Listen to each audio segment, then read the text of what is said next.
لە سلێمانی خۆپشاندان، لە بەغداد موشک و دانیشتنی پەرلەمان، لە زۆر شوێنی هەرێمی کوردستانیش بردومان. ئەمڕۆ هەرێمی کوردستان و عێراق ڕۆژێکی درێژیان بەڕێکرد. جارێکی دیکە تاشەبەردەکان بوونەوە بە پەناگەی کوردان، جارێکی دیکە دەنگی موشک و تۆپباران ئارامی لە منداڵانی کورد بڕی. ئەم دیمەنانە گوزارش بوون لە دۆخی ئەمڕۆی چەند ناوچێکی هەرێمی کوردستان. سێ ناوچەی جیاواز کەوتنە بەر بردومانی کۆماری ئیسلامی ئێران، کۆیە و پردێ و زڵگوێز کە بنکە و بارەگای حیزبا کوردیەکانی ڕۆژهەڵاتی لێیە ئامانجی بردومانەکانی ئێران بوون. ئەنجامی کۆتایی بردومانەکان تەنها زیانی مادی نەبوو، بە گوێرەی دوایین ئامار 9 کەس گیانیان لەدەستدا و 24 کەسیش بریندار بوون. ئەم بردومانەی ئێران لە ناکاو و لە پڕێکدا نەبوو. سوپای پاسداران 4 ڕۆژ لەمەوبەر دەستپێکردنی ئۆپەراسیۆنی ئاگرباران و تۆپبارانی ڕاگەاند بوو. هەرەو کات داوای لا خەڵکی هەرێمی کوردستان کردبوو لە بنکە و بارەگای ئەو حیزبانە دوور بکەونەوە کە دژایەتی کۆماری ئیسلامی ئێران دەکەن. سەرنجام پاش بردومانی پچڕپچڕی ڕۆژانە ئەمڕۆ دۆخەکە تەقیەوە.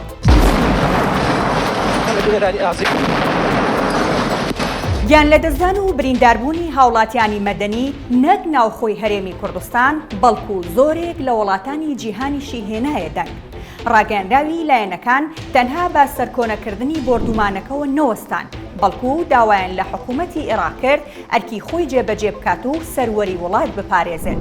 ئەمریکا لەسەر ئاستی وەزارەتی دەرەوە ڕاگەاندراوی دەرکرد و بردومانەکەی بە بێپاسا وەسف کرد.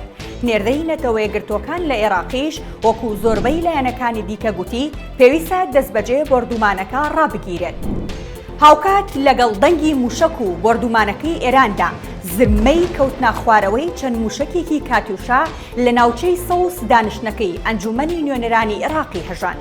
موشکەکان لە پارکی وەستانی ئۆتۆمبیلەکانی پەرلەماندا کەوتنە خوارەوە، بە دیاریکراوی لەو کاتەدا کە ئەنجومەنی نوێنەران سەرقاڵی کۆبوونەوە بوون بۆ دەنگدان لەسەر دەست لە کارکێشانەوەی سەرۆکەکەیان. دانیشتنەکەی ئەمڕۆی ئەنجومەنی نوێنەران چاوی سەرجەم لایەنەکانی عێراقی لەسەر بوو. دانیشتنێک بوو بە تامی دەستپێکردنەوەی پرۆسەی سیاسی لە وڵاتەکە کە زیاتر لە 3 مانگا پەکی کەوتووە. سەرنجام دەست لە کارکێشانەوەی سەرۆک ڕەتکرایەوە.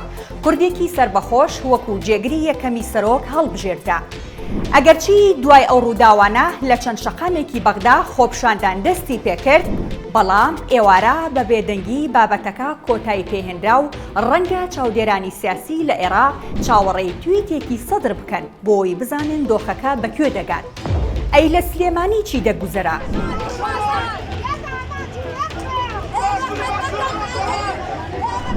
ئەم پیاوە بەتەمەنە با گازی فرمێسکڕێژ کاریگەر بووە.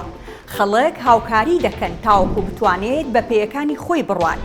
ئەمە دەرەنجامی ڕشتنی گازی فرمێسکڕێژ بوو لەلایەن ئەو هێزانەوە کە دەیانویست بڵاوە با خۆپشاندەرانی شەقامی سالم بهێنن.